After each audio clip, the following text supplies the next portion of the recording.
जी नाज़रीन, welcome back to the show. आप लोग देख रहे हैं आपका फेवरेट मॉर्निंग शो जिसका नाम है मुस्कुराते सुबह। और अब मुस्कुराते सुबह में वक्त हुआ चाहता है दूसरे सेगमेंट का बाकायदा आगाज करते हैं। हमारे साथ मौजूद हैं आपके हमारे सबके फेवरेट डॉक्टर इब्राहिम यूसुफ साहब। अस्सलाम वालेकुम। वालेकुम अस्सलाम, कैसी हैं जी? मैं अल्हम्दुलिल्लाह ठीक ठाक। डॉक्टर साहब आप खैरियत से हैं? अल्लाह का शुक्र, बहुत खूबसूरत लग रही हैं। थैंक यू सो मच तो डॉक्टर साहब।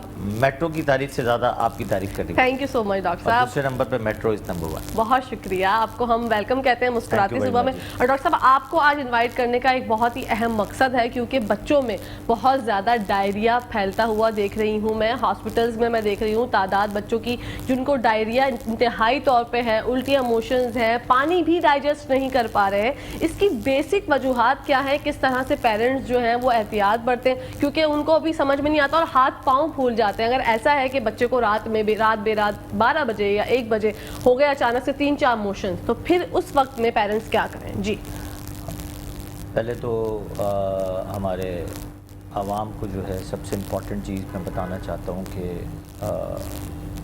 इम्पॉर्टेंट है हाइजीन, जो हमारे या घरों में या फिर हमारे पानी में। थर्डली आता है जो हम बाहर रेस्टोरेंट्स में जाते हैं। कह कोई अगर कहे कि मैं रेस्टोरेंट नहीं आता तो मैं कहता हूँ कि गलत बात है। बिल्कुल रेस्टोरेंट्स नहीं जाते ऐसा नहीं है। कल मैं गया हूँ कराची, ऐसा लग रहा था जैसे सारा बाहर है। एग्जैक्टली ऐसे ही लगता है। और हर जगह 2-2 घंटे की वेटिंग थी। But sorry to say there is no check and balance to the restaurants. Okay, no check and balance to ठेले वाला एक फ्राइज़ भी बेचता है। अब तो नूडल्स भी वहीं मैंने देखे हैं, कुछ जो है नूडल्स भी बेच रहे होते हैं, कुछ मतलब डिफरेंट किस्म की चीज़ें रेडियो में भी मिल रही हैं। लेकिन चेक एंड बैलेंस नहीं है। पीछे से क्या हो रहा है? अब जैसे एग्जांपल आपने बन कबाब ले लिया, ये तो कॉमन चीज़, सबसे सस्ती वाली चीज़ एक बन कबाब है। दूसरा जो सबसे जो ख़तरनाक चीज़ है वो जो हम लोगों के पास जो पानी पड़े होते हैं, ये जो मिनरल वाटर्स जो होते हैं, आपने देखा होगा कि डिफरेंट किस्म के जो है कंपनियां अब इसको बना रही हैं। अब वो कंपनी तो नहीं कह सकते हैं, एक दुकान कह सकते हैं, दुकान बना रही है जी। तो अब जो दुकानें बना रही हैं, रोडों पे पानी पड़े हुए हैं, हम उस पानी को ही अपने घर पे लेके आते हैं। उसकी जो ट्रैवलिंग है उसमें जो इसका जो स्ट्रक्चर है वो ख़राब होता है। दूसरा, आपने दुनिया में देखें आप कि प्लास्टिक को नो कहते हैं, नो टू प्लास्टिक्स। पहले एक ज़माने में वेस्टर्न में से ही प्लास्टिक आया, हमने प्लास्टिक को अडॉप्ट किया। उन्होंने प्लास्टिक को नो कह दिया, शीशे पे वापस आ गए जी। और हम तो अभी 50 साल और लगेंगे उसको ख़त्म करने में। एक थैलियाँ ख़त्म नहीं कर सकते हम, तो बॉटल्स और ये कहाँ से खत्म? हालांकि बार बार जो है गवर्नमेंट की तरफ से होता है ऐसा ऐलान कि आप इसको से नो टू प्लास्टिक बैग्स, लेकिन हम नहीं कर पाते। Plastic bags and plastic bottles too. और प्लास्टिक के बर्तन भी, हम तो अभी प्लास्टिक के बर्तन में ही माइक्रोवेव में डाल देते हैं। हाँ। तो बहुत सारी ऐसी चीज़ें हैं जो आपको इन्फेक्टेड कॉज करती हैं। देखिए, इन्फेक्शन घरों से ही कहीं ना कहीं से आ रहा होता है। बिल्कुल। प्लस साथ में हीट होती है, तो हीट के साथ देखें हर चीज़ ख़राब होती है। आपका फ्रिज काम कर रहा है नहीं कर रहा, आपके जो फ्रूट्स हैं जो बाहर से आप ला रहे हैं, एग्जांपल आजकल तरबूज का बहुत अच्छा मौसम है, बहुत मैं कहता हूँ important fruit of the summer होता है। बिल्कुल। बट वो इतना धूप में पड़ा होता है, उसमें कई दफ़ा कीड़े निकल आते हैं। वही चीज़ पीछे से चेक एंड बैलेंस अगर नहीं हो तो ऑफकोर्स आपको मतलब ये चीज़ें पता नहीं चलती, उससे डायरिया बहुत ज़्यादा होता है। क्योंकि एक तो फाइबर है, प्लस साथ में अगर वो ख़राब आ गया और आपने खा लिया, उससे डायरिया सब 10 किस्म का डायरिया होना है। ओके। सेकेंडली हमारा सबसे जो गैस्ट्रो के साथ आजकल चल रहा है वो XDR टाइफाइड चल रहा है। और टाइफाइड के साथ मैंने तो अभी हाल में अपनी क्लिनिक्स में जॉन्डिस बहुत देखा है जी। खसरा बहुत देख लिया, बहुत ऊंचे दर्जे का खसरा जो बच्चे ICUs में जा रहे हैं। ओके। तो ऐसी बहुत छोटी छोटी बीमारियां हैं। अब खसरे की जब भी आप हिस्ट्री लेते हैं पीछे से, पता चलता है कि वैक्सीन हुई भी नहीं है। अब वैक्सीनेशंस कितनी इंपॉर्टेंट चीज़ है कहकशा। देखें, एक बच्चे की जान से आप खेल रहे होते हैं, और ये जितनी बेहतियाती है, मैं कहता हूँ इससे बड़ी बेहतियाती दुनिया में नहीं। बिल्कुल। लोग लाइनों में खड़े होते हैं। मैंने कहा ना कि लोगों के पास अगर कोई कहता है कि इकोनॉमिक क्राइसिस है, तो आई डोंट थिंक सो कि अगर रात को आप सैटरडे रात को या संडे रात को आप कराची में निकल जाएं तो आजकल तो शादियों का सीज़न है, आप फिर देखें शादियों के सीज़न में या दिसंबर में शादियों का सीज़न था तो वहाँ गाड़ी निकलना अजाब होता था। बिल्कुल ऐसे ही। बड़े बड़े हॉल्स, बड़ी बड़ी डेकोरेशन, बड़े बड़े सूट्स, आप इस पर खर्चे करे जा रहे हैं। आप अगर देखें तो जो रेस्टोरेंट्स हैं उसका पर हेड आपने देख लिया आजकल क्या हो गया। एक छोटे से छोटा रेस्टोरेंट भी 1500 से कम नहीं है, छोटे से छोटा रेस्टोरेंट भी 1500 से नहीं है। अब तो लोग जा रहे हैं, लोग फुल भरे हुए होते हैं, उसमें वेटिंग एक छोटे से छोटे रेस्टोरेंट्स में जो है वो भी वेटिंग जो है वो 1 घंटे की रिजर्व करानी होती है, अदरवाइज आप वहाँ पर जाके रिजर्वेशन तो खत्म कर दिया मैंने। अब तो आप आके उधर खड़े रहें 1.5 घंटा 2 घंटा वेट करें तो आपको बारी आती है। अब तो ख़त्म हो गया 15 मिनट 20 मिनट, अब तो स्टार्ट ही वो करते हैं 1 आवर से। तो ऑफ कोर्स ये सारी चीज़ें जो हैं वो आपको, लेकिन जितना बाहर का फूड खाते हैं of course that causes you infection. फिर प्लस साथ में पानी की बात बता दी, प्लस साथ में आप ये जो इंस्टेंट चीज़ें जो ले रहे होते हैं, इंस्टेंट चीज़ें आप इंस्टेंट जो बना रहे होते हैं उसमें इंस्टेंट नूडल्स है, इंस्टेंट कोई भी चीज़ सर-ए-फ़हरिस्त में मुझे लगता है हमारे यहाँ बच्चे बड़े बूढ़े सब उसके चस्के ले लेके खा रहे हैं। प्लस साथ में आपके जो पैक्ड मीट आ रहा होता है आजकल। अब लोग कहते हैं कि ताज़ा मीट नहीं लेना, पैक मीट लेना है। अब पैक मीट जो मिल रहा होता है बाज़ारों में, अब आप देखें उसका हाल क्या होता है। बिल्कुल। अच्छा, दूसरा बाज़ारों वाले में भी आप अगर देखें तो हमारे मुल्क में, सिर्फ ही हमारे मुल्क की बात बता रहा हूँ, या मुझे तो मैं बाहर नहीं, मुझे नहीं पता, मैंने आई हैव नॉट एक्सपीरियंस तो आफ्टर कराची से बाहर एक्सपीरियंस नहीं किया, बट कराची के अंदर मैं आपको बात बताऊं, आपने देखा होगा कि बहुत सारी मुर्गी वाली दुकानों में मुर्गियां कटी हुई, स्किन उतरी हुई मुर्गियां पड़ी हुई होती हैं। बिल्कुल। क्या आपको ये मालूम है कि वो मुर्गी कहाँ से आई है, कब कटी है, क्या वो कटी यहीं है या मरी हुई मुर्गी लेके आए हैं? बिल्कुल पॉइंट है। इसी तरह आप देखें गोश्त लटक रहा होता है। अब गोश्त ना उसको ठंडी हवा मिल रही है, ना वो धुएं में जो है, आप देखें कितनी आप ये जो कसाईयों की शॉप जो होती हैं, जो गोश्त की दुकानें हैं, आप देखें तो वहाँ पे गोश्त लटक रहा होता है। तो ये अब इसमें सबसे ख़तरनाक चीज़ जो आती है वो आते हैं वॉर्म्स। अब वॉर्म्स कितने ख़तरनाक चीज़ हैं। अब वॉर्म्स आप छोटा सा कीड़ा है, मगर वो आपके बॉडी के अंदर जाके इतने प्रॉब्लम्स करता है कि आप सोच नहीं सकती। और it's all because of अनहाइजीन conditions, जो मैंने आपको सारी चीज़ें बता दी। अब तो मैंने आपको गोश्त की मार्केट का बता दिया कि गोश्त की मार्केट में मिल रहा है, निफ्स से लेके सुस्त तक कहते हैं ना। दूसरा सबसे जो फारिग चीज़ और सबसे महंगी चीज़ जो कराची में मिलती है, दैट इज़ द विंग्स। जी, एक ज़माने पहले की बात बता रहा हूँ, जब मैं इम्प्रेस मार्केट हम जाया करते थे, ये पुराने ज़माने वक्तों की बात है, जहाँ पे गोश्त लेने जाते थे, तो ये जो विंग्स होते थे वो मुर्गी को काट के विंग्स को साइड में फेंका जाता था और वो कचरे में जाता था। अब आप देखें विंग्स जो है वो सबसे महंगी डिश है। बिल्कुल, और सबसे लजीज भी। लजीज तो इसलिए है, हो सकता है इसमें स्टेरॉइड्स का सबसे ज़्यादा इस्तेमाल होता है। अब स्टेरॉइड्स, जितना इसमें स्टेरॉइड्स का इस्तेमाल किया जाता है, अब आप देखें तो पीसीओस लड़कियों को कितने हो गए, हार्मोनल प्रॉब्लम्स, प्रेगनेंसी इश्यूज़, आपके माहवारी के इश्यूज़, कितने इश्यूज़, मतलब बेशुमार इश्यूज़ लड़कियों को होना शुरू हो गए it's because of this steroids. Chicken सबसे ज़्यादा जो है प्रिजर्वेटिव्स, ये जो पैक्ड फूड होते हैं, इसमें सब में ऐसी ऐसी चीज़ें डली हुई होती हैं जो आपको अंदर से हार्मोनल डैमेज करता है। बिल्कुल। तो ये चीज़ें हैं। तो हेल्दी लाइफ गुजारने के लिए डॉक्टर साहब किन चीज़ों का इस्तेमाल करें? देखिए, हेल्दी लाइफ गुजारने के लिए तो अब बहुत महंगा हो गया, everything is very expensive in healthy life. आप कहेंगे मैं फ्रूट ले लूँ ऑर्गेनिक या वेजिटेबल ले लूँ ऑर्गेनिक, अब तो मैं कहता हूँ ऑर्गेनिक फ्रूट ज़मीन में ही नहीं उगता। अच्छा, ये चीज़ तो मैंने अपने घर में एक्सपीरियंस की कि मेरी मदर को बहुत शौक है गार्डनिंग करने का। ठीक है। She is a gynaecologist, but उनको गार्डनिंग करने का बड़ा शौक है। तो एक ज़माने पहले, जब मैं डिकेड्स पहले की बात बता रहा हूँ, 15-20 साल पहले की बात बता रहा हूँ, 20 साल पहले जहाँ हम रहते थे वहाँ पर पीछे एक बैकयार्ड था पूरा, और वहाँ पे वो फ्रूट जो है, वो फ्रूट वेजिटेबल सब उगाती थी, और वो धनाधन उगता था, और आधा फ्रूट तो हम ऑर्गेनिक खाते थे, फ्रूट भी और वेजिटेबल्स भी, माशाल्लाह। अब हमने जब नए घर में शिफ्ट हुए हैं तो हम बाज़ार से ही सीड्स लेके आते हैं, सारी चीज़ें लेके आते हैं, और उगने का नाम ही नहीं लेती। अच्छा, उस ज़मीन में वॉर्म्स हैं, ज़मीन में कीड़े हैं, फिर उसमें जो है जो सीड्स आते हैं उसमें वो काबिलियत नहीं है, वो पावर नहीं है जो उगा सके। अब उसमें इतना जो है वो आप अपना जो ये जो दवाइयाँ यूज़ कर करके आप उसको उगाते हैं, तो वो उसकी जो साइज़ है वो बहुत छोटी हो जाती है या बड़ी नहीं होती। ठीक है। तो अच्छा, इसमें एक मैंने एक हमारी एक आंटी थी, मैंने उनको बुलाया, शी इज़ ऑल्सो गार्डनर, और वो वेजिटेबल्स अपने घर में उगाती है।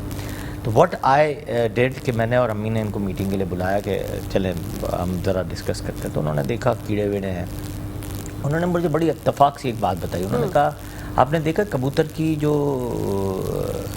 ग्रोथ है, जो नस्ल है, वो बहुत बढ़ गई है कराची में। मैंने कहा हाँ ये तो बात है। कह रहे घरों में भी है, इधर भी है, बाज़ारों में भी है, हर जगह आपको कबूतर ही कबूतर नज़र आएंगे। मैंने कहा हाँ। कह रहा कबूतर को खाने की आदत क्या थी पहले? कबूतर को खाने की आदत थी पहले वॉर्म्स जी, वो कीड़े खाते थे जी। अब कबूतर खाते हैं बाजरा। हाँ, तो कबूतर की इतनी ज़्यादा जो पैदावार हो गई, जिससे उन्होंने जो है वो बाजरा खाना शुरू हो गई, जो हम डालते हैं, जो लोग हर जगह डाल के तो उन्होंने जो है वो वॉर्म्स खाना छोड़ दिए। तो आपके ज़मीन के अंदर वॉर्म्स बढ़ गए। ओह, तो इससे ये उन्होंने पूरी एक थ्योरी बताई।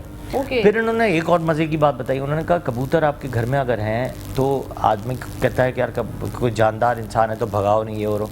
तो मैंने कहा हाँ ये बात तो है कि भगाओ नहीं। कह रहे लेकिन उससे जो एलर्जीज पड़ी हैं वो सबसे ज़्यादा हैं। बिल्कुल। कह रहे कैसे? कहते हैं उनके जो पर है, जो फर्ज होते हैं, उनमें एक एलर्जी निकलती है, वो एक है। दूसरा इनकी जो पॉटी कर रहे होते हैं वो बहुत मिकदार में करते हैं। उनकी जो पॉटी में जो पॉटी होती है उसमें एक एसिड निकलता है जिससे एलर्जीज बहुत ज़्यादा फैलती है, अस्थमा बहुत फैलता है, बहुत ज़्यादा जो इन्फेक्शंस फैलते हैं। तो आई वॉज सो सरप्राइज्ड। मैंने कहा देखो यार ये कुछ चीज़ें हमें नहीं पता होती तो आपको ऑफ कोर्स किसी से आंटी ने पूरी जो थ्योरी बताई है उससे मैं भी शॉक्ड हूँ और सरप्राइज्ड हूँ। तो बहुत सारी चीज़ें तो ऐसी होती हैं जो आप कान इधर से नहीं पकड़ते, इधर से पकड़ते हैं, आपको पूरी दिमाग में आ जाता है कि क्या चीज़ें मिल रही हैं, समझ में आ जाती है कि ये आखिरकार हो क्या रहा है और किस वजह से हो रहा है। तो आप देखें बाजरा, उन्होंने कहा बाजरा डालना ही नहीं चाहिए। अल्लाह ताला ने इनकी ग़िज़ा वॉर्म्स बनाई है, उनको वॉर्म्स खाने। बिल्कुल। अब उन्होंने वॉर्म्स खाने छोड़ दिए, ज़मीन में वॉर्म्स हैं और वहाँ पर फिर वो फल नहीं उग रहे, आपने फल नहीं उग रहे और बाकायदा वो वॉर्म्स निकलते हैं। अच्छा वही डिकेड्स पहले की बात बता रहा हूँ मैं, पुराने घर में वो, और थोड़ा सा ही फ़र्क है, फासला है, कोई दूर नहीं है। उस घर में अच्छा उस ज़माने में शायद वॉर्म्स नहीं थे तो वॉर्म्स होते नहीं थे, या वॉर्म्स थे तो बहुत कम दवाइयों से सेटल हो जाते थे। अब वही चीज़ कि दवाइयाँ सही नहीं है प्रॉपर, या हम जो दवाई डाल रहे हैं वो प्रॉपर नहीं है, वही सारी चेक एंड बैलेंस। अब वही हाइजीन पे अगर आ जाए तो प्लांट्स की हाइजीन भी ऐसी है कि प्लांट्स की हाइजीन के लिए ना प्रॉपर दवाई है, ना प्रॉपर जो है वॉर्म्स जो है मर रहे हैं, ना वो आप ग्रोथ कर सकते हैं। तो वही चीज़ है, आपको ऑर्गेनिक फ्रूट नहीं मिल सकता। तो आपको जो पेस्टिसाइड्स यूज़ करते हैं उससे आपको फ्रूट मिलता है जो अनऑर्गेनिक होता है। उसमें आपको पता है कि बहुत सारा जो आपको मिनरल्स जो है नहीं मिल सकते। बिल्कुल। प्लस साथ में अगर कीड़ा ज़मीन में है और फ्रूट भी हो गया तो ऑफकोर्स आपको फ्रूट में भी आपको कीड़ा मिलेगा। तो कई दफ़ा तो वो कीड़े आपके पेट के अंदर चले जाते हैं। ओके। और फिर वो वॉर्म्स करा देते हैं। और कितने खतरनाक साबित हो सकते हैं ये वॉर्म्स, इनकी कितनी जो है वो पिन वॉर्म्स तो क्या कश्याप खानदान टू खानदान चल रहा होता है, माओ से बच्चों को, बच्चों के उनके बच्चों को, उनके बच्चों से उनको बच्चों को चल ही रहा होता है और वो मरते भी नहीं हैं। अब दवाइयाँ देते हैं, वो पैरालाइज होते हैं, फिर दोबारा वो हमारे नाखूनों से आ जाते हैं। क्योंकि नाखूनों से क्यों आएंगे? हाँ, क्यों आएंगे? क्योंकि हमारे नाखूनों में हम प्रॉपर हैंड वॉश ही नहीं करते। हमें हैंड वॉश हम बस ऐसे करके बस फारिग कर देते हैं। Exactly. हैंड वॉश का तरीका है कि प्रॉपर तरीके से आपको हर जगह से अपना मैल उतारना खाना खाने से पहले। बिल्कुल। अब नाखूनों को भी इस तरह रगड़ के साफ़ करना है। तो कई दफ़ा तो ऐसी बहुत सारी चीज़ें जो हाइजीन, देखिए बहुत बड़ा एक अल्फाज है। जैसे एलर्जी हमने एक डिस्कस किया था, एलर्जी बहुत बड़ा अल्फाज है, उसके नीचे बहुत सारे शोल्डर्स हैं। लेकिन ऐसे ही हाइजीन है, हाइजीन के नीचे बहुत बड़े स्पाइडर विंग्स हैं कि भाई स्पाइडर विंग कहाँ जा रहे हैं। अब उसको आपको चेक करना है कि भाई यहाँ से ये हाइजीन मेंटेन करनी, यहाँ से ये हाइजीन मेंटेन करनी, लेकिन उसके लिए सारी चीज़ें सही होनी चाहिए। बिल्कुल। ना हमारा कानून ठीक है, ना हमारी इंस्पेक्शन सही है, ना हमारी चीज़ें ठीक हैं। अब आप एक जगह मैं जा रहा था, एक बड़ा इत्तेफाक की बात हुई, हम फिर दूसरे टॉपिक पे आते हैं। मुझे एक केक ऑर्डर करना था, क्लिफ्टन की बात है। तो मैं उधर से गया तो उधर मैंने लेफ़्ट हैंड साइड पे लिया तो उन्होंने एक एड्रेस समझाया कि यार भाई हमारा केक की दुकान जो है वो है, आप देखें तो एक दफ्तर है, इसके बाद लाइन से 5-6 दुकानें हैं पानी की, और इसके बाद हमारा केक का ऑफिस है, उसके बाद बोर्ड लगा हुआ है। अच्छा, मैं सिग्नल से मुड़ा और उस तरफ देखा तो लाइन से 4-5 वाकई में दुकानें थी पानी की। पानी कौन सी पानी, ये जो हम कैंस ले रहे होते हैं उसकी वाटर फिल्ट्रेशन का प्लांट था। ओके, आरओ प्लांट जो, वही जो आरओ प्लांट था। मैं वही शॉक्ड, हमने जो पहले बात की कि ये जो पानी आ रहा है उसका क्या चेक एंड बैलेंस है। अगर हर दुकान में पानी मिल रहा है या जो बोतलों में पानी भर रहे हैं तो क्या इसका चेक एंड और बैलेंस ये किस है। दवाई से पानी को साफ करते हैं हमें कुछ नहीं पता, कुछ नहीं पता। लिटरली उस दिन मैं इंस्टाग्राम पे मैंने वीडियो खोली और उसमें जो हम लोग रेड कलर की जो ड्रिंक एक पीते हैं, जो बच्चे आजकल बहुत पी रहे हैं, वो मैंने देखी तो वो उसकी एक कॉपी बन रही थी। उसमें रेड कलर का सॉस पहले डाला, फिर वो सोडा की वो लगाई उन्होंने, पानी के उसमें लगाई और उसको पूरा सही तरह पैक किया और वो मार्केट में सबसे ज़्यादा बिक रही है। अब आप देखें वो कौन, मतलब अगर फर्ज करें कि अगर जो मल्टीनेशनल कंपनी जो उसको बेच रही है वो अगर बेच रही है 50 रुपए की और फार्मेसी या जो दुकान वालों को अगर 5 रुपये प्रॉफिट हो रहा है, और वही 2 नंबर वाला जो है सेम बॉटल जो है, सेम बॉटल मतलब मटेरियल सेम नहीं, बॉटल सिर्फ सेम, अगर वो बेच रहा है 20 रुपए की और वो आपको बेचनी है 50 रुपये में, तो 30 रुपये का प्रॉफिट होगा। तो ऑफकोर्स दुकानदार वो जाली वाली बेचेंगे ना। फिर हम कहते हैं कि हमारा पॉलिटिशियन हम पे खराब नमूदार हुए में। ऐसे लोग हम पे मुसल्लत ही इस वजह से होते हैं क्योंकि हमारे अमाल ही दुरुस्त नहीं, हम ही खुद करप्टेड हैं। एग्जैक्टली। मैं आपको सिर्फ सबकी बात नहीं कर, मैं कहता हूँ सब टोटल आवाम जो है हमारी समेत, हम सब समेत, हम कहीं ना कहीं कुछ ना कुछ गड़बड़ ज़रूर करते होंगे। तो ऑफकोर्स यही है जिसमें आपको चीज़ें देखनी होती हैं। हाइजीन जब तक नहीं है, जब तक आप कभी भी अपनी सेहत को उम्दा नहीं कर सकते। बिल्कुल। और ये हाइजीन सिर्फ एक लफ्ज़ और एक अल्फाज नहीं है कि एक वर्ड है हाइजीन, इसके पीछे पूरी साइंस है जो कि आपको समझनी चाहिए। आप कहीं जाके खाना खा रहे हैं, और एक बहुत ही अच्छी बात मुझे बताई थी डॉक्टर साहब ने, हॉट पॉट वाटर, ये क्या चीज़ है और इसके पीछे भी कोई सुनवाई नहीं है और कोई पूछने वाला नहीं है, जिसकी वजह से कितनी सारी डिजीज़ जन्म लेती हैं। ऑफ कोर्स आप ये सोचें कि जो ये आजकल नए रेस्टोरेंट्स खुले हैं उस पर मैं 1-2 दफ़ा गया हूँ, बट मैंने उधर खाना नहीं खाया क्योंकि मैं थोड़ा सा अवॉइड करता हूँ ऐसी रॉ फूड्स को, तो रॉ फूड मैं ज़्यादा नहीं खा सकता। ठीक है। उसमें सबसे ख़तरनाक चीज़ थी, पहले तो मैंने देखी द हाइजीन। पानी पे पानी डाले जा रहा था, तो आई वॉज थिंकिंग कि यार पाकिस्तान कराची में तो वैसे ही पानी की बहुत बड़ी किल्लत है, या तो ये टैंकर मंगा रहे हैं। आई डोंट थिंक सो कि वो कैंस मंगा के बड़ी मल्टीनेशनल का कैंस आ रहे हैं और वो हमारे लिए कैंस इस्तेमाल कर रहे हैं, और वो कैंस जो है कैन वाटर जो है ना हम इस्तेमाल कर रहे हैं, तो उसमें सबसे बड़ा जो है मिकदार ही पानी है। तो पानी, आई डोंट थिंक सो कि पानी हाइजीन हो सकता है, फर्स्ट। सेकेंडली आपको एक और शॉकिंग न्यूज़ दूँ कि उसमें सारी चीज़ें आपको रॉ डालनी है। अच्छा, आपने देखा होगा कि जब भी आपको अगर हाइजीन मेंटेन करनी है या आपको बॉम्ब्स मारने हैं या कीड़े अगर आपके अंदर इनफैक्ट जो भी वेजिटेबल्स हैं या जो भी रॉ मीट है या रॉ मीट भी है, अगर इसको पकाना है तो एक डिग्री पे पकाना है। डिग्री पे पकाते हैं तो जाके उसकी एक हाइजीन मेंटेन होती है और वो उसकी अपना इन्फेक्शन कंट्रोल होता है उसमें। लेकिन वो तो एक छोटे से बाउल में एक नीचे छोटा सा चूल्हा लगा हुआ है, उसमें आप पका के जो है आप आधा कच्चा आधा पक्का ही खा रहे होते हैं। ओके। तो जब आप वो खाते हैं तो जो मेरी रिसर्च मैंने जो सोच रहा हूँ कि इस तरह खाया जा रहा है उसमें जीआई इन्फेक्शन सबसे ज़्यादा बढ़ेंगे। ओके। अच्छा, ये स्टार्ट हुआ है कुछ 1-2 सालों से, और लोग बीमार ऑफकोर्स हुए होंगे क्योंकि हुआ ये कि आई ऑल्सो टुक, मैंने ज़्यादा नहीं खाता, मैंने आपको बताया, बट मैंने अपनी बेटी के उस पर कहने पे थोड़ा सा, कुछ भी नहीं, मैंने पानी तो पिया ही नहीं, मैंने सिर्फ वहाँ पे एक रॉ क्रैब था, क्रैब्स केकड़ा जो होता है उसकी लेयर्स थी, वो मैंने काटी भी थी, वो मैंने सिर्फ डिप करके मैंने खाई है, और वो मैंने सिर्फ टोटल 2 खाई थी। लिटरली क्या कसम, I was sick for 3 to 4 days, और वो मुझे लगा कि that caused GI some infection या कुछ ना कुछ इन्फेक्शन कर दिया, और जो ठीक ठाक मैं दिन उस पर सफ़र किया। ओके। अच्छा, और लोगों का तो अभी नहीं पता मुझे, बट मैंने बहुत सारे लोगों से ये सुना है कि आजकल एब्डोमिनल पेन, पेट का दर्द बहुत हो गया है, और GI गैस्ट्रो का जो गैस्ट्रोएंटरोलॉजिस्ट हैं, इनके पास बहुत ज़्यादा पेशेंट्स आ रहे हैं इस तरह के। ओके। तो एक तो मैंने कहा कि बहुत ज़्यादा बाहर का फूड या ये जो कैंस, हम पानी के कैंस ले रहे हैं, वही इन्फेक्टेड होगा, तो हम कहाँ से इसको पूरा करेंगे। सेकेंडली, इस तरह के रेस्टोरेंट्स में अगर आप जाते हैं तो कहीं ना कहीं तो इन्फेक्शन लगने के चांसेस हैं ही हैं। और प्लस साथ में हमने वॉर्म्स की इतनी बड़ी बात की, तो उस फूड में अगर वो जिसमें आप गोश्त ले रहे हैं या उसमें माइक्रोस्कोपिक अगर वॉर्म्स आपके अंदर जाते हैं, आप इसको किसी तरह भी डायग्नोस नहीं कर सकते कि वॉर्म्स जो है वो आपके वो काम के होंगे, यानी आपका काम ख़राब करेंगे। No doubt. तो ये चीज़ें यानी लोगों को समझना ज़रूरी है कि देखिए, जब तक आप समझेंगे नहीं, आई डोंट थिंक सो कि कभी भी आप उस हाइजीन मटेरियल पे नहीं आएंगे। आपको रेस्टोरेंट जाना चाहे, check and balance inspection team सही नहीं आती, कोई बात नहीं, आप क्यों नहीं करते हैं खुद से जाके देखें उनके किचन तो जाके देख सकते हैं ना भाई। आप खाना खाने आए हैं, अगर 10-15 हज़ार 20 हज़ार 25 हज़ार का खर्चा करने आए हैं, तो एक दफ़ा किचन में जाने में क्या है, एक दफ़ा किचन में जाके एक दफ़ा देख लें कि भाई इनके हाइजीन मेंटेन है या नहीं है।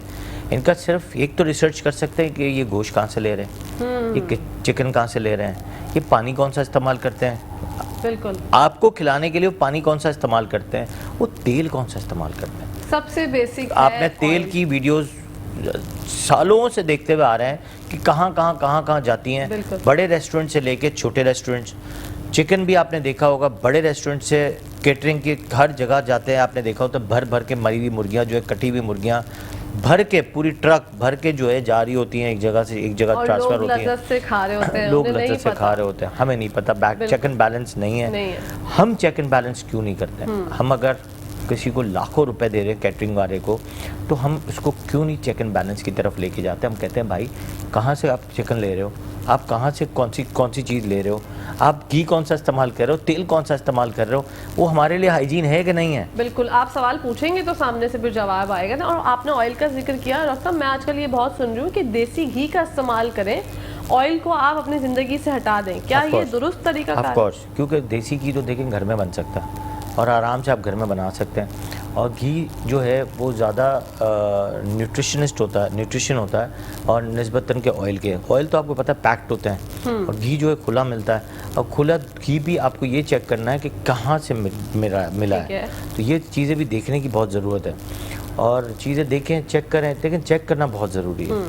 जब तक आप सवाल नहीं करेंगे सामने वाला, देखिए हमारे शहर में मसला ये है कि हमें दूसरी चीज़ों में इतना उलझाया जाता है कि हम इन छोटे छोटे फोकस पे आते ही नहीं आते। इन सब का प्रॉफिट लेवल जो है ये कहीं ना कहीं जाके जमा हो रहा होता। तो ऑफ कोर्स वो इसको चेक एंड बैलेंस करना ज़रूरी है। जब तक आप चेक एंड बैलेंस नहीं करेंगे, आई डोंट थिंक सो कि हमारे शहर में हाइजीन के इश्यूज सही हो सकेंगे। बिल्कुल। और डॉक्टर साहब, ये जैसे बच्चों की हम हमेशा बात करते हैं, मुझे आजकल एक बहुत अहम मसला, जैसे डायरिया मैंने डिस्कस किया, टूथ डिले भी बहुत ज़्यादा हो गया। बच्चों के दांत निकलने में जो है वो खासा टाइम लग रहा है। पहले तो 6 महीने या 4 महीने में कहते थे कि बच्चा दांतों पे है, दांतों पे लग गया।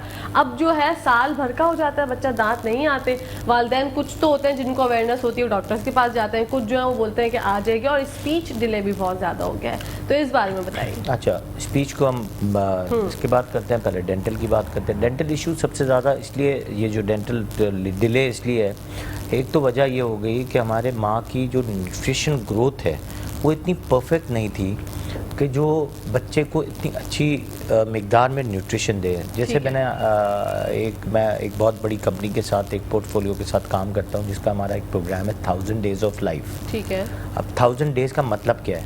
लोग पूछते हैं 1000 डेज ऑफ लाइफ क्या होता है? 1000 डेज का मतलब ये है कि 1 day of pregnancy till 2 years of life of a kid, माँ और नेक्स्ट यूट्रस की प्रिपरेशन। ओके। ये 2 साल आपको कितनी न्यूट्रिशन देनी है? एक तो 9 महीने आप जब बच्चे को अंदर पल रहा है, उसमें आपको कितनी न्यूट्रिशन चाहिए। सेकेंडली, जब बच्चा बाहर आ गया तो उस बच्चे को न्यूट्रिशन के लिए माँ का दूध प्रॉपर चाहिए।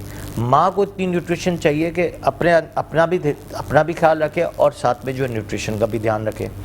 सेकेंडली, जो है न्यूट्रिशन के साथ साथ अब नेक्स्ट बच्चा पैदा करने के लिए उसकी यूट्रस का ध्यान रखना बहुत ज़रूरी है। तो ये कितनी सारी चीज़ें हो गई, 3 लाइफ्स दोबारा हो गई। जब आप इन तीनों पे सोचते हैं तो तीनों के लिए मतलब ये है कि न्यूट्रिशन, माइक्रो मैक्रो न्यूट्रिएंट, कितनी न्यूट्रिशन की ज़रूरत है, हम तो खाते ही नहीं। अगर आके मैं हिस्ट्री लेता हूँ तो हिस्ट्री में यही है, वही जंक, वही नूडल्स, वही कोल्ड ड्रिंक्स। कोई मैं कहूँ कि वेजिटेबल्स कितना खाया, नहीं वेजिटेबल्स नहीं। बीफ कितना खाया, कोई नहीं। चिकन कितनी खाई, बस चिकन भर भर के जंक में, जो भी जंक में आ रही है वो हम खा रहे हैं। वो खुशी से बताते हैं कि हम तो सब चिकन तो खाते हैं। ठीक है, अब साथ में जो हम कहते हैं वेजिटेबल्स खाए नहीं, क्यों? वेजिटेबल्स सबसे ज़्यादा बी कॉम्प्लेक्स ऑक्सीजनेशन किस में मिलते हैं? वेजिटेबल्स में। बिल्कुल। सबसे ज़्यादा फ्रूट्स। अब आधी जो हमारी बहनें हैं, बेटियां हैं, वो फ्रूट्स खाती नहीं, वेजिटेबल्स खाती नहीं। बिल्कुल। तो कहाँ से वो बढ़ेगा? बिल्कुल ऐसे है। ठीक है ना, तो ये बहुत इंपॉर्टेंट चीज़ें हैं। फिर मैंने आपको कहा पीसीओएस का कितना वो हो गया, तो पॉलीसिस्टिक ओवरीज जितनी होंगी, आपके हार्मोन्स जितने भी डैमेज होंगे, तो आपके जो बच्चा जब पैदा होगा तो बहुत सारे प्रॉब्लम्स के साथ पैदा होगा। आपने आजकल देखा होगा, हम न्यूनेटल से बात करके थोड़ा सा डेंटल पे जाते हैं। हमने देखा होगा कि आजकल एक तो ऑपरेशंस बहुत हो रहे हैं, बहुत ज़्यादा। नॉर्मल डिलीवरीज नहीं हो सकती क्योंकि वो बेयर ही नहीं कर सकती वो पेन। ओके। दूसरा, वो इतनी खुद कमज़ोर सी हैं, वो कहाँ पेन बर्दाश्त करेंगे। रेशो बहुत ज़्यादा बढ़ गया है। पीसीओएस की वजह से, वो मैंने आपको बताया ना, पीसीओएस की वजह से, हार्मोनल डेफिशिएंसी की वजह से बहुत सारे ऐसे इश्यूज हैं। सेकेंडली जो है, बहुत दफ़ा जो है, जब हमारे जो हाइजीन, ये जो बच्चियाँ जो हैं वो खाना पीना जब नहीं खा रही होती हैं, तो बच्चा जो है अंदर सही पढ़ता नहीं है, तो इसको हम कहते हैं intra uterine growth retarded, IUGR, small for gestational age. ऐसे छोटे छोटे बच्चे पैदा हो रहे हैं जी। जब वो ग्रोथ करते हैं 3 महीने में मसूड़े पक जाने चाहिए, 3 महीने में माइलस्टोन्स सही प्रॉपर ग्रो हो जाने चाहिए। तो कई दफ़ा क्या होता है, ग्रो सही नहीं करता। तब जब माँ के अंदर वाइटामिन की कमी होगी, स्पेशली वाइटामिन डी। अब आपको पता है 68% वाइटामिन डी की कमी है हमारे शहर में। 68% ऑफ द पॉपुलेशन, 68%। इसके बाद आयरन आता, पहले एक आयरन होता था, फिर आयोडीन होता था। आयोडीन तो ठीक हो गया, मगर अब 68% विटामिन डी है, फिर आयरन है, फिर जिंक है। अब आप सोचें कि कितनी सारी चीज़ें, एलिमेंट अगर आपके अंदर से कम हो जाएंगे तो आपके बच्चे में भी कम होंगे। आपकी ग्रोथ कहाँ से होगी? स्किन के प्रॉब्लम इसके लिए आ रहा है कि हमारे जिंक कम है, आयरन कम है, विटामिन डी कम है, विटामिन ई कम है, बी कॉम्प्लेक्स कम है। आपकी स्किन की खूबसूरती खत्म हो गई। खूबसूरती खत्म हो गई। डॉक्टर साहब बात यहीं से कंटिन्यू करते, टाइम हो गया ब्रेक का। नाज़रीन, आप लोगों ने कहीं जाने नहीं दिखते रही, मुस्कुराते सुबह। जी नाज़रीन, welcome back to the show. आप लोग देख रहे हैं आपका फेवरेट मॉर्निंग शो जिसका नाम है मुस्कुराते सुबह। बढ़ते हैं डॉक्टर साहब की जान। डॉक्टर साहब, बच्चों को एलर्जीज भी बहुत ज़्यादा हो जाती हैं, किन किन चीज़ों से होती हैं? वालिदैन को नहीं समझ में आ रहा होता। पहले जो है वो लैक्टोज इंटॉलरेंस बहुत ज़्यादा हो जाता है बच्चों के अंदर, उन्हें पता ही नहीं होता कि बच्चे को दूध की चीज़ों से बनी हुई चीज़ों से एलर्जी है। इसके सिम्टम्स क्या होते हैं, वजूहात क्या होती हैं, और कैसे पता चलता है, अलामात क्या होती हैं? अच्छा, एक चीज़ है कि लैक्टोज से एलर्जीज नहीं होती, लैक्टोज से डायरिया होता है। ओके। या हल्का हल्का एब्डोमिनल पेन होगा। ठीक है। एलर्जीज अगर दूध से हो रही है, दैट इज़ प्रोटीन, काव मिल्क प्रोटीन एलर्जीज, ये वर्ड है।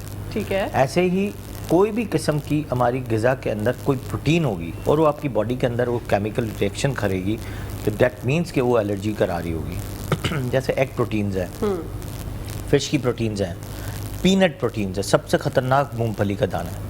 एक दाना इंसान को कहाँ से कहाँ पहुँचा देगा, ICU में पहुँचा देगा। अच्छा जी, एलर्जीज बहुत ख़तरनाक चीज़ होती हैं। समटाइम्स हमारे पास बच्चे आ रहे होते हैं, हम फूड डिटेक्शन टेस्ट कराते हैं, यकीन करें कई दफ़ा तो जिंजर, गार्लिक, ल्यूकीम्स, एप्पल्स, उसमें भी एलर्जीज आ रही होती हैं।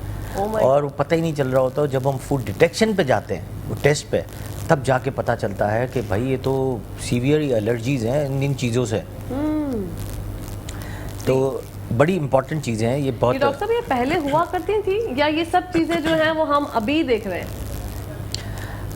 मैंने कहा ना, डिकेड्स पहले चीज़ें जो हैं वो या तो डायग्नोज नहीं होती थी, या तो हमारी इतना तालीम का हिस्सा नहीं था। नई रिसर्च आती है, नई चीज़ों पे आप जाते हैं, नए टेस्ट पे जाते हैं, तो आपको चीज़ें पता चलती हैं। ऑफ कोर्स एलर्जीज बहुत पहले से हैं, मगर डिटेक्ट नहीं होती थी। डिटेक्शन ये होता था कि जो हमारी ओल्ड एज फैक्टर, जो ओल्ड एज घर में होते थे, वो कहते थे यार अगर दूध नहीं चल रहा, दूध छोड़ दो, कोई चीज़ चल नहीं रही उसको छोड़ दो। तो वो डिटेक्शन इस तरह होता था, कोई टेस्ट नहीं होता था, पर्टिकुलर टेस्ट नहीं होता। तो टेस्ट प्रॉपर आ गए हैं। आपको आप CBC कराते हैं, जो कंप्लीट ब्लड काउंट्स कराते हैं, उसमें आप देखते हैं इज़ोनोफिल्स कितने हैं, ESR कितना है, फिर आप उसमें देखते हैं मोनोसाइट्स कितने हैं। पेट का अगर कोई एलर्जीज हो रही है तो मोनोसाइट्स बढ़े हुए होंगे।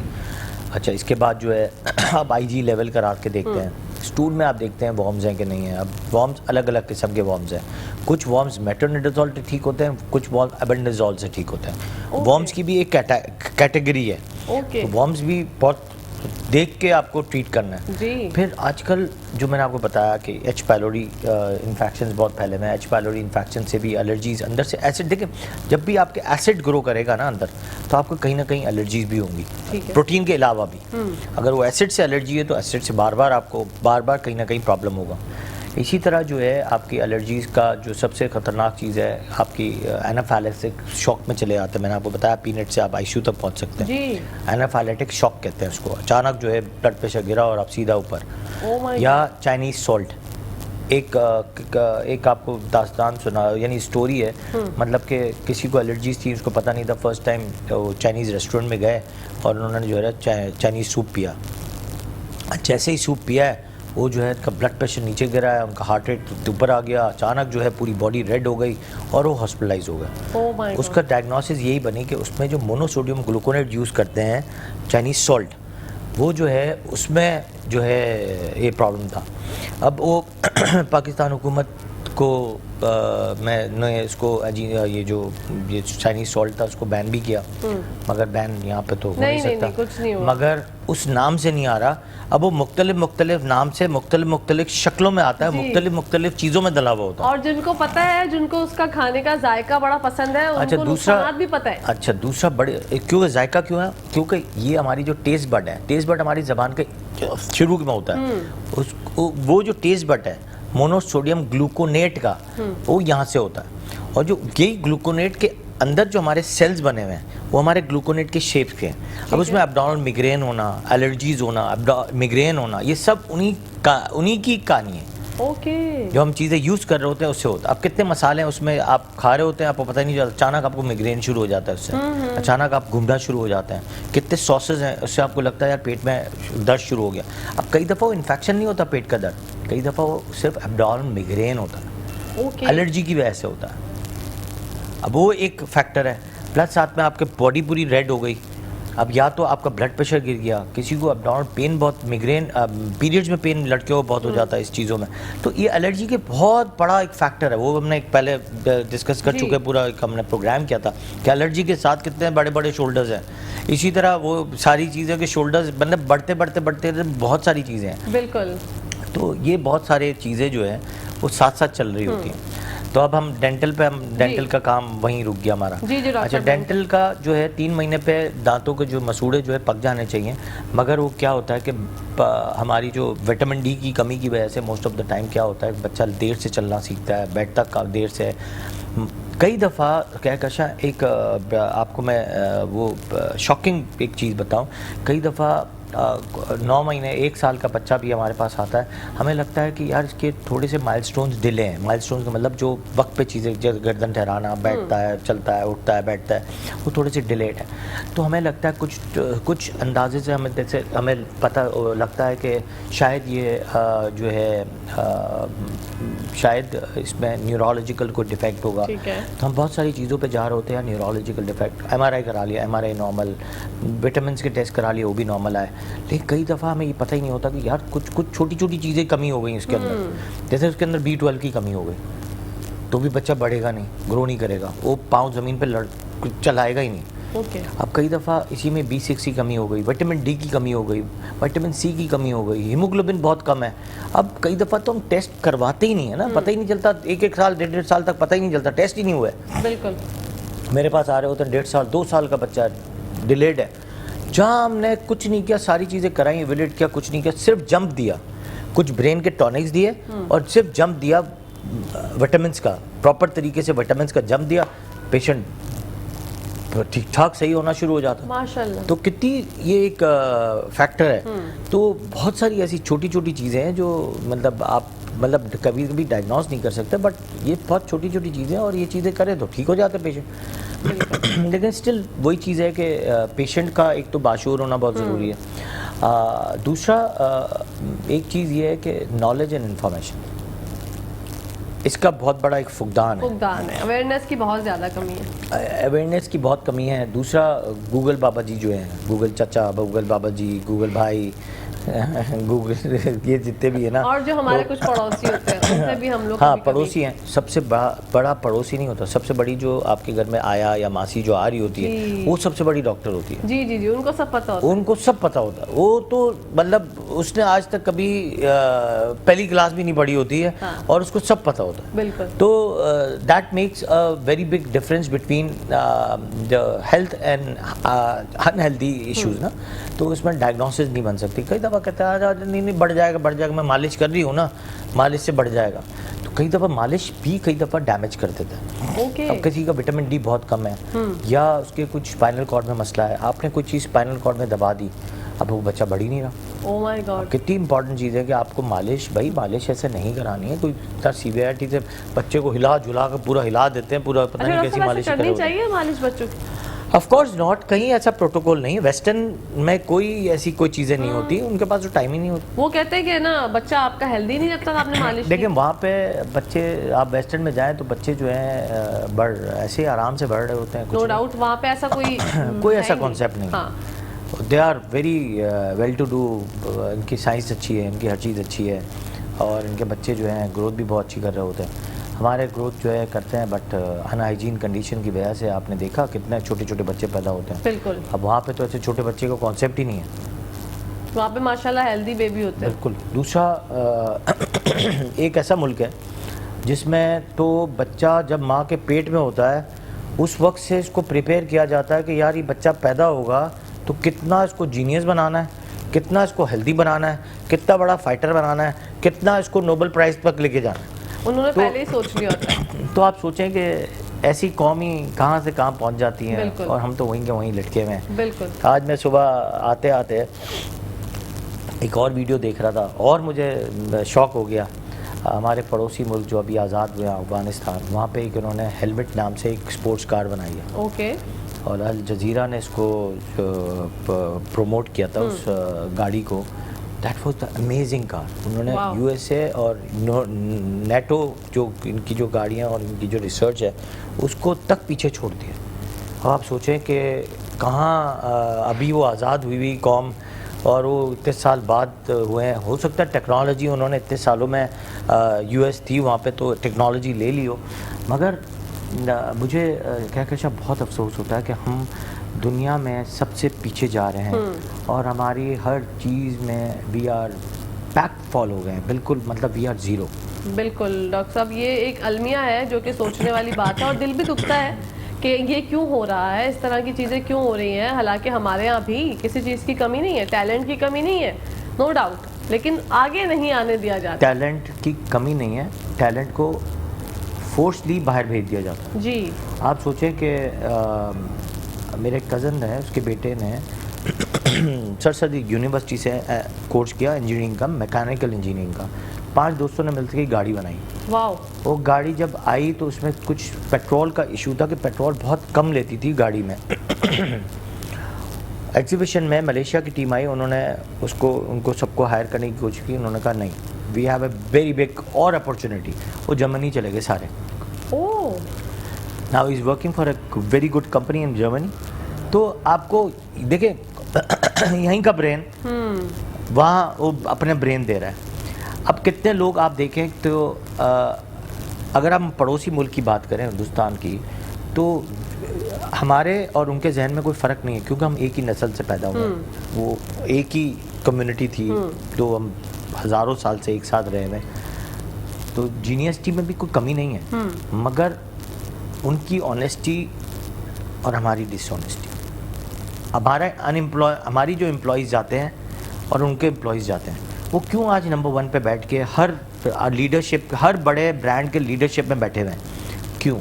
क्योंकि एक तो growth of education higher side पे रखी, ग्रोथ ऑफ टेक्नोलॉजी 50 ईयर्स आगे रखी, और आज मैं कहता हूँ कि आज जो इनकी प्रोग्रेस है हम इसको इल्ज़ाम देते हैं, हम हर चीज़ में हम दूसरों को इल्ज़ाम देते हैं, हम अपने आप को नहीं देखते। हम सिर्फ इल्ज़ाम देने का सिर्फ हमारा काम है, हम इल्ज़ाम दे रहे होते हैं। जैसे आज मैं भी अभी बैठा हूँ तो पॉजिटिव बात नहीं कर रहा हूँ, नेगेटिव बात कर रहा हूँ मैं, लेकिन पॉजिटिव सोचता ज़रूर हूँ। हाँ। कि यार हमें पॉजिटिव करके दिखाना है। हमारे मुल्क को अगर तरक्की पे ले जाना है तो हमारे जो यंग जनरेशन है उसको इधर लेके आए।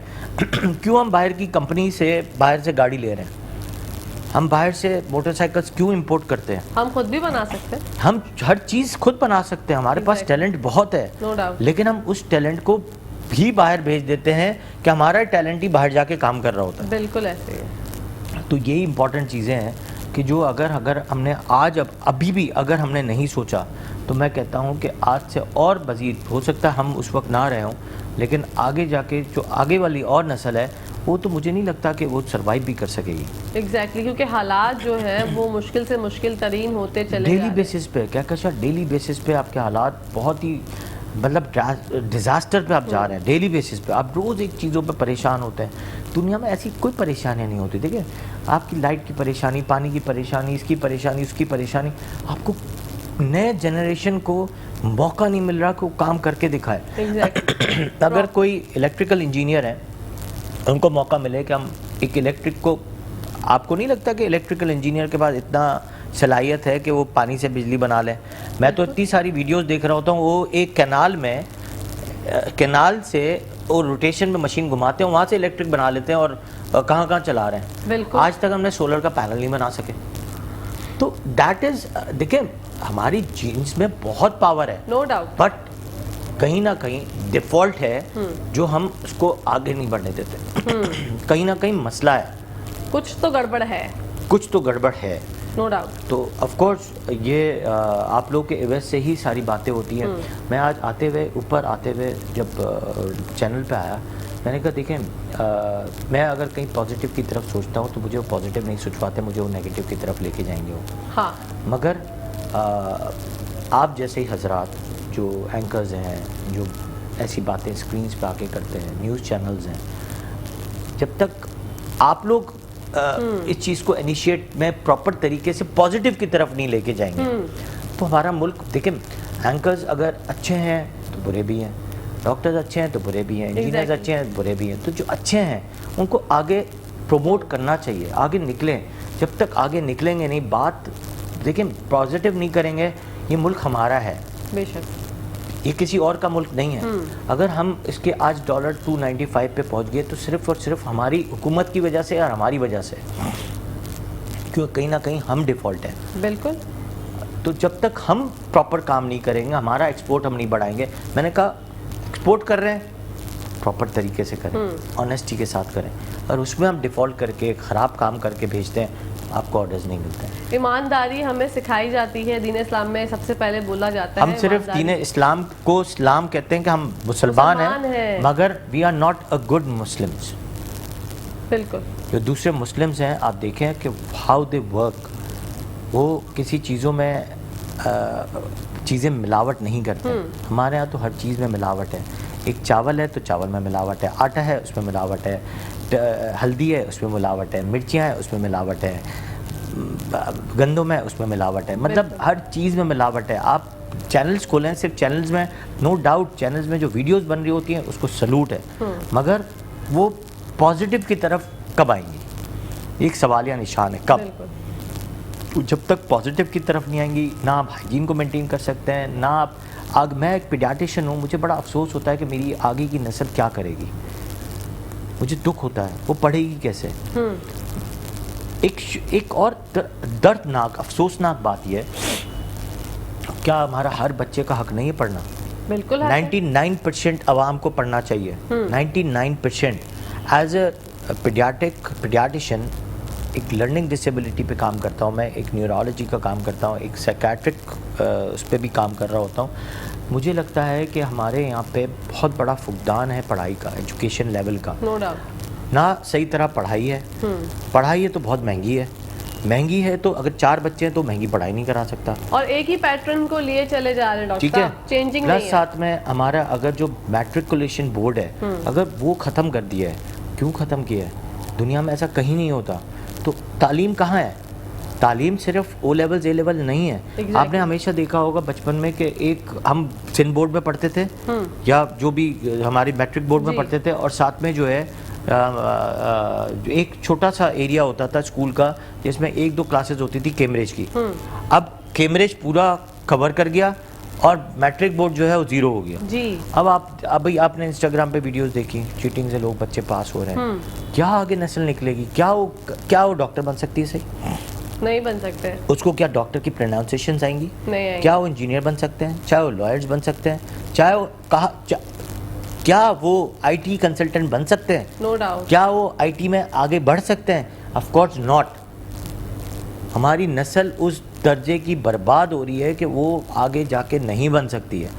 डॉक्टर्स बनना कम हो जाएंगे। क्यों? मैंने ये देखा ओ लेवल्स ए लेवल्स में कि वो इतना ग्रेड ही नहीं देते हैं कि आपके वो ओ लेवल से ए लेवल्स तक कि आपको साइंस मिले। ओके। आगे जाके देखें, अगर आगे जाके तो डॉक्टर्स ही बनना कम हो जाएंगे।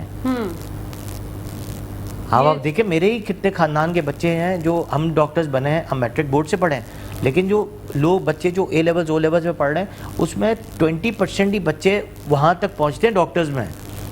क्यों? कि वो ओ लेवल्स ए लेवल्स में इतना हार्ड एंड फास्ट कर दिया है कि वो जो है उसको इतना मुश्किल तरीन कर दिया है कि वो उस दर्जे पे बने ही ना। जो बहुत तो आपको दुनिया में क्या मिलेगा? दुनिया में आपको जॉब कैपेसिटी कम हो जाएगी आपकी, जो डॉक्टर्स आप बनेंगे ही नहीं, तो आपके यहाँ से डॉक्टर्स जाएंगे ही नहीं। प्लस साथ में आपके मुल्क में भी डॉक्टर्स का जो है फुकदान आ जाएगा। तो देखिए बहुत सारी चीज़ें समझने की ज़रूरत है। अगर आपने मैट्रिक बोर्ड को अच्छा नहीं किया तो आपकी आगे जाके तालीम नहीं होगी। मैं हमेशा कहता हूँ मैट्रिक बोर्ड होना चाहिए, साथ में टेक्निकल वर्क होना चाहिए, उसी में आईटी होना चाहिए, तीनों सब्जेक्ट एक साथ होने चाहिए। और क्रिएटिव साथ में कुरान को साथ लेके चलना चाहिए। ये अलग से पैरामीटर, दोपहर को बच्चा आया 1:30 बजे घर पे, फिर इसके बाद जो है जो जा रहा है मदरसे जा रहा है, कुरान पढ़ने जा रहा है या हिफ्ज़ करने जा रहा है, फिर वो दोपहर की कहानी शाम तक चल रही है, फिर वो ट्यूशन पढ़ने जा रहा है। आप 8 बजे से लेके 2 बजे तक पढ़ाएं, इसमें ट्यूशन भी पढ़ाएं, इसमें होमवर्क भी दें, सारी चीज़ें करें, इसके बाद बच्चे को स्पोर्ट्स करने की मौका दें। बिल्कुल दुनिया में यही होता है। दुनिया में स्कूल के टाइमिंग 8 बजे से लेके दोपहर के 2 बजे या 3 बजे तक है। ठीक है। उसमें बच्चे को हर चीज़ सिखाई जाती है। ऑफ कोर्स कि अगर वहाँ पे इस्लामिक स्कूल है तो इस्लामियत और कुरान भी उसी उसमें सिखाया जाता है, उसी में स्पोर्ट्स भी होता है। तो बच्चा आके फारिग ही होता है, उसमें इतना कोई ना होमवर्क मिलता है ना कोई। शाम में अपने वक्त पे पार्क जाते हैं, इधर घूमते हैं उधर घूमते हैं, बच्चा और खुलता है। अब यहाँ देखें ना डॉक्टर साहब, बच्चों को टाइम कहाँ मिलता है और फिर वो एग्जॉस्ट होता है, डिप्रेशन आ जाता है, एंजाइटी। फिर माँ जब एग्जॉस्ट होती है, एग्जाइटी होती है, वो जो नस्ल वाली माँ पैदा हुई है उसने क्या है, फ़ोन हाथ में थमा दिया। हाँ। फिर वो स्पीच डिले वाली बात आ जाती है कि बच्चा कुछ समझ नहीं रहा, कुछ कर नहीं रहा, क्योंकि वो ज़बान चाइनीज़ ज़बान सीख के जो है वो चुन चुन चुन चुन चुन चुन उस पर जो है आ गया उस पर। तो कितने बच्चे मेरे पास रोज़ के 2-3 बच्चे तो इसी कंप्लेंट्स के साथ आ रहे हैं कि डिफरेंट लैंग्वेजेस बोल रहे हैं, उनको समझ ही नहीं आ रही कि लैंग्वेज कौन सी बोल रहा है, और उनका स्टाइल वही होता है जो हमारे कार्टून्स में होता है। ओके। तो बहुत सारी ऐसी चीज़ें हैं जो जब तक हम नहीं करेंगे, और ऑफ कोर्स मैं कितने सालों से मेट्रो में प्रोग्राम कर रहा हूँ, जितना मैं खुली बात, कितनी अच्छी बातें हैं आप लोग सुनते हैं और मेट्रो न्यूज़ इसको आगे प्रमोट करता है, उस पर सैल्यूट। बिल्कुल डॉक्टर साहब। और मैं इस चैनल से बहुत प्यार करता हूँ, क्योंकि ये चैनल में जितनी चीज़ें मैं खुल के बोल सकता हूँ और किसी चीज़ों में हम नहीं बोल सकते, क्योंकि ये आगे पहुँचाते हैं, आगे चीज़ें देख रहे हैं। अभी भी आवाम, मैं कहता हूँ कि सबसे ज़्यादा व्यूअरशिप मेट्रो चैनल की है, और मेट्रो चैनल पे जितने लोग देख रहे होते हैं ये बात सुने और कुछ समझें कि आज हम अपनी नस्ल के लिए निकलेंगे, हम अपने मुल्क के लिए निकल रहे हैं। ये मुल्क मेरा है, मेरा पाकिस्तान है। मैं अगर अपने मुल्क के लिए नहीं बोलूँगा या मैं अपनी नस्ल के लिए, आगे नस्ल के लिए, मेरी तो हो गई ख़त्म, आपकी भी हो गई, आपने भी अपना कुछ फ्यूचर बना लिया है, अब मज़ीद 2, 4, 5 साल, 6 साल, 10 साल, 20 साल, दैट्स इट, इसके बाद हम रिटायर्ड हो जाते हैं। लेकिन आगे वाली नस्ल का क्या होगा, बोलना पड़ेगा, क्योंकि आज आप बात करेंगे तो सॉल्यूशन निकलेगा ना डॉक्टर साहब। टाइम खत्म हो गया, पता ही नहीं चला। बहुत बहुत शुक्रिया। क्या पैगाम देना चाहेंगे? पैगाम में हर दफ़ा एक ही बात करता हूँ कि अपने आप को खुश रखें। 6 डॉक्टर्स जो होते हैं, 6 डॉक्टर्स ऑफ योर लाइफ, इसमें अच्छी नींद, खुशी, किसी की बात ना करना, गिबत ना करना, अपने काम से काम रखें, एजुकेशन लेवल को बढ़ाएं, धूप लें, विटामिन्स लें, अच्छी ग़िज़ा लें, हाइजीन करें, स्पोर्ट्स करें, एक्सरसाइज करें, अच्छी नींद लें, पानी ज़्यादा पिएं और खुश रहें। और अल्लाह को याद करें, और माँ बाप की इज़्ज़त करें, माँ बाप से प्यार करें, फैमिली से लव करें। बहुत बहुत शुक्रिया डॉक्टर साहब, what a beautiful message from you. और इंशाल्लाह ज़िंदगी रही तो फिर आपसे मुलाकात होगी। नाज़रीन, यहाँ पर टाइम हो गया ख़त्म। अपनी होस्ट, अपनी दोस्त, अपनी प्यारी सहेली कहकश फैसल को इजाज़त दी। इंशाल्लाह ज़िंदगी रही तो कल आपसे मुलाकात होगी। जब तक के लिए हमेशा के लिए पाकिस्तान जिंदाबाद, पाकिस्तान पाइंदाबाद, फ़ी अमान अल्लाह, हाफ़िज़।